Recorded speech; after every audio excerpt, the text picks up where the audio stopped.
We don't know who's going to ask a question to first. It's got to be you. It's got to be you. If I were interviewing, right, I would ask you the first question. Okay. No pressure. First of all, I enjoyed the film very much. When it was over, I wanted to get right back on the ride. It's sort of this intellectual and emotional roller coaster, really. Maybe that's not the best way to sell the film, but anyway, there's so much I want to talk about concerning the film. But as good a place as any to start is sort of what we're doing here. The nature of interviews. Philosophically, we might ask if we can ever really know another person, even if it's a spouse or a parent. And these guys were sort of ostensibly getting to know each other over just 5 days together. How well do you think they did get to know each other?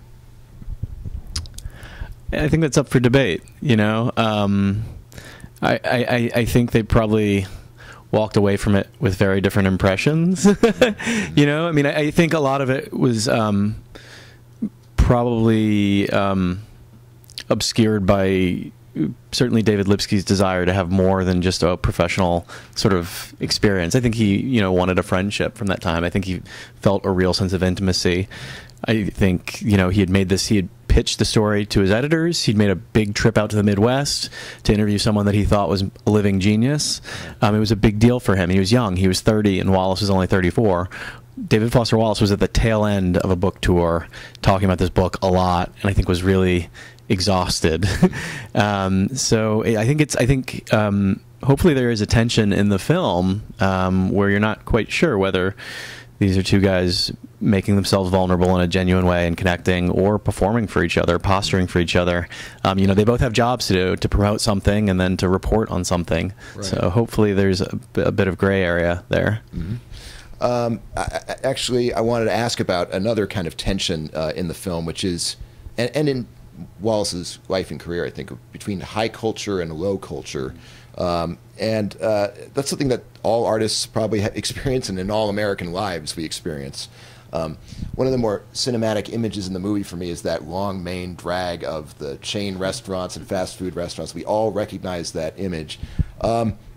And we enter into a couple of them, and also the Mall of America. Anyway, can you both talk about this side to Wallace, as, you know, this regular guy, American consumer, but also maybe the great American novelist, and then this kind of marriage, uncomfortable marriage between artistic creation and what we're doing here, maybe selling something, having to sell something. I mean, you know, Wallace was obsessed with language and philosophy and sort of abstract intellectual ideas, and wrote about them, but I think he was also very democratic in what he consumed. He was a guy from the Midwest who loved sports, he loved music, he loved food, politics, he loved engaging with all of those things and really absorbing all of it, and found real comfort in television, which, you know, he was always pretty open about having an addiction to. I think he found a real connection to other people through the sometimes banal, sometimes invigorating stuff of everyday life, and found that far more relatable than talking about advanced sort of lit theory. Well, I think that one of the things that's so compelling about Wallace is that he acts as a surrogate for us. So he says, don't you feel this way also? And he can do that going on a cruise ship, attending a porn convention, and then he can also do that about intense feelings of loneliness and dissatisfaction. So that's what's really amazing, is you read Wallace and you feel like, oh, that is us. He's not telling us things that we don't know. He's able to express things that we already know. We just don't have the vocabulary for it. And that was, if I understand correctly, your approach to the performance was to try to find the ways in which he and you overlapped or intersected as people, sure, and maybe also for the audience. Can you talk about what you related to there as an artist, as a writer, as a celebrity, as a person? Yeah. Well, I think the as a person part is what's most important. When I read Infinite Jest, I almost felt like it was like a distress beacon. Of somebody saying, does anyone else feel this way? Does anyone else feel this way? Over and over. And And I think the answer is yes. That's why it resonates so much, at least for me, when I read it. And all of his writing, I feel like the question is being asked, anyone else feel this way? And so I really tried to connect to that. And what really hit me, what the movie is about and what I think Infinite Jest is about, is this idea that we're told, and it's a very American idea, that certain things are going to satisfy this feeling of inferiority, of not being enough, of that something is missing, isn't there more? And you find out, I think, as you get older, no, they don't. Like this sad reality as you like achieve things and realize, oh, I feel the same. And so to me, it was about this question of, well, where should we put our value? And I just really connected to that. I wondered, when watching the movie, for you, did you connect or relate to or have a sense memory of your first profile piece experience, like somebody following you around like this? Surely this has happened to you before. Yeah. Well, you know, it was slightly different times, and when I kind of came of age to be profiled, the internet had really like come into its own, and there is this notion of anything you say at any given time now lives forever. And so I really did relate to this feeling of extreme caution that even something I say offhandedly could now be printed out of context anywhere for the rest of my life. Yeah. And so, yeah, I was able to take some of that into that context, because I think David Foster Wallace had a lot of experience being on the other side of the tape recorder. And so he knew, we talk about it in the movie, you get to take this piece and write it up however you want. 100 different ways. Yeah, that's a scary prospect. Yeah. So David Lipsky's memoir, although of course you end up becoming yourself, captures his own view of Wallace as observed over these last days of the personal appearance tour. Can you talk about adopting that entirely subjective viewpoint into this medium that's very collaborative? Obviously, it starts with Donald Margulies' screenplay, and then it gets into your hands and Jesse Eisenberg's hands. Yeah, well, I mean, I think any claims towards objectivity or a desire to be objective in storytelling, even in, I'm thinking of like direct cinema tradition and documentaries like with the Maisels and Fred Wiseman, it's still, you have to acknowledge that, you know, someone is making a choice of what to put in the frame, how to edit it, and that there's so much power that someone can have, and how little power the subject can have. You know, so I think for me, most, for lack of a better term, biopics, I find really reductive and kind of trite. I mean, it's to do a cradle to the grave story of someone in 105 minutes. It's by its very nature, you're really cherry picking moments. You're trying to draw conclusions or, this is, you know, meaning of why something that happened at age 7, you know, would foretell something that's going to happen 30 years later. It's really tough. So, you know, in this case, I mean, part of what excited me and why I was interested in this, it's by its very nature, it's incredibly subjective. It's someone who his job is, well, to go and just turn on his tape recorder and shadow someone as long as he'll possibly let him. Right. And then, you know, the reporter's own ego and sort of insecurity and desire for validation sort of complicates all of that. But I think what's great actually about Lipsky's book is that it's, you know, when he wrote the book, he was listening back at these tapes that were over a decade old, hearing himself at age 30 when he's now in his 40s. Try to compete to be the smartest guy in the room, and I think feeling a real sense of regret, and even probably between the lines being warned by Wallace, like, I know the game that you're playing, you should stop that, because I'm actually trying to be vulnerable and honest, and I'm giving you something good. Stop these games, you know, kind of like a kid brother thing. I mean, it's really there, and I think Lipsky, I think wished.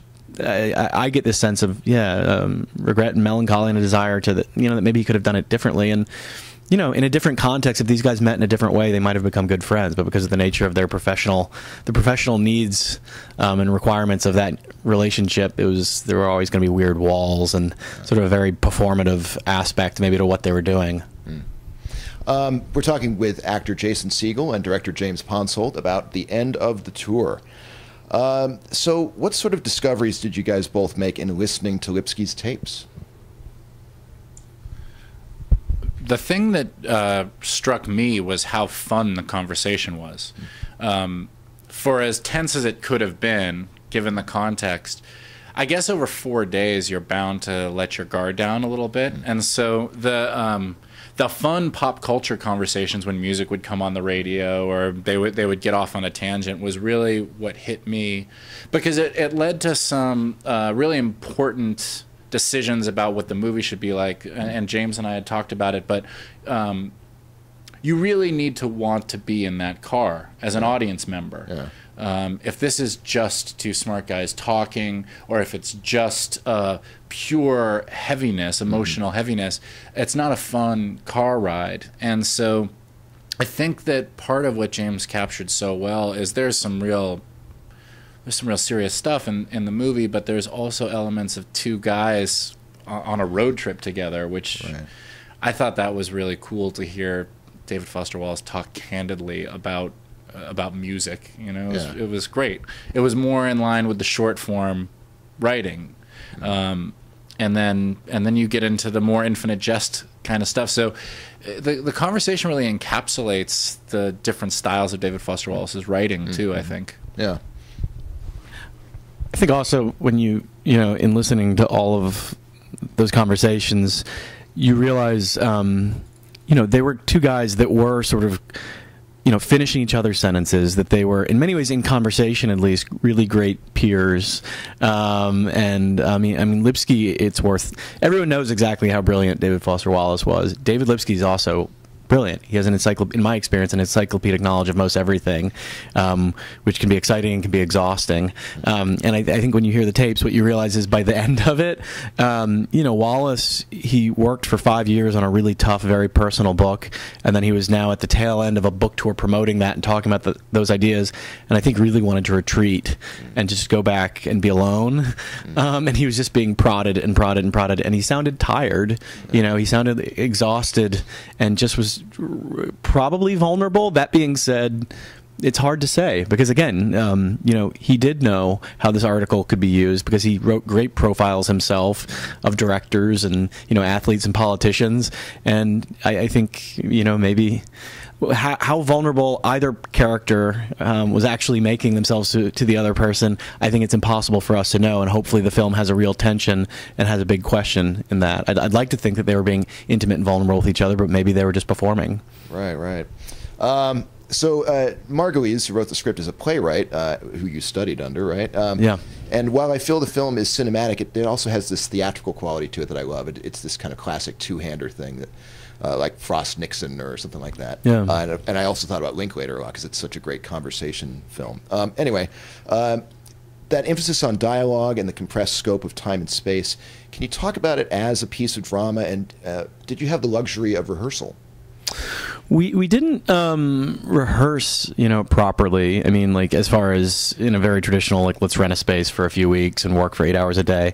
And actually, in this case, I didn't want to. I mean, it's worth noting that Jesse and Jason had never worked together before, and they hadn't met before this.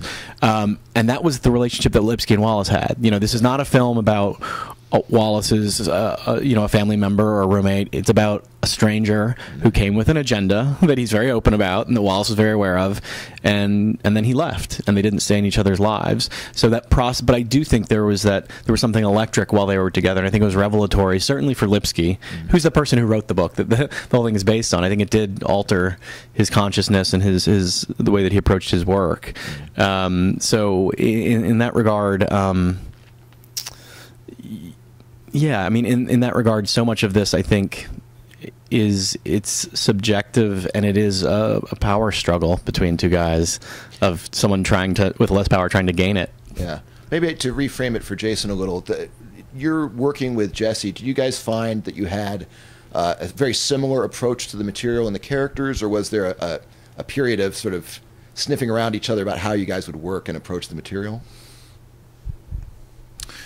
Well, I think that since the preparation was done separately, that was all very personal, and I think that was helpful in that we met maybe twice before we started shooting, and and then we arrived on set, and there really wasn't like an introduction day of shooting where we did some light scenes. We really started with some pretty heavy stuff. We shot out of sequence, so we shot in the house for the first 3 days, and a lot of important stuff happens in David Foster Wallace's house in the movie. So we jumped right in, and I